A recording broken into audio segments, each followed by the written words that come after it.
September 29 ടിരാനോ മാതാവ്.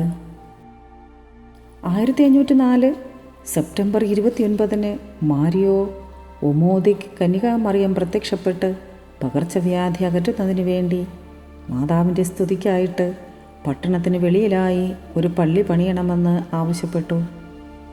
ആ പള്ളിയാണ് സ്വിസ് ഇറ്റാലിയൻ അതിർത്തിയിൽ കാണപ്പെടുന്ന ടിറാനോയിലെ മാതാവിൻ്റെ പള്ളി.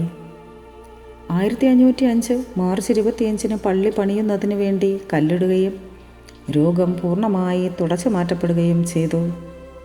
നാൽക്കവലകൾ ധാരാളമുള്ളതുകൊണ്ട് യൂറോപ്പിൻ്റെ സകല ഭാഗത്തു നിന്നും ഇവിടേക്ക് തീർത്ഥാടകർ വന്നുകൊണ്ടിരുന്നു.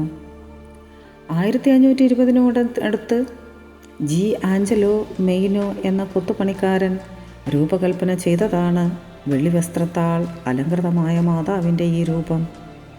നെപ്പോളിയൻ്റെ അക്രമികൾ വിലപിടിപ്പുള്ള ലോഹം കവർച്ച ചെയ്യുകയും മറ്റു രൂപങ്ങൾ നശിപ്പിക്കുകയും ചെയ്തു.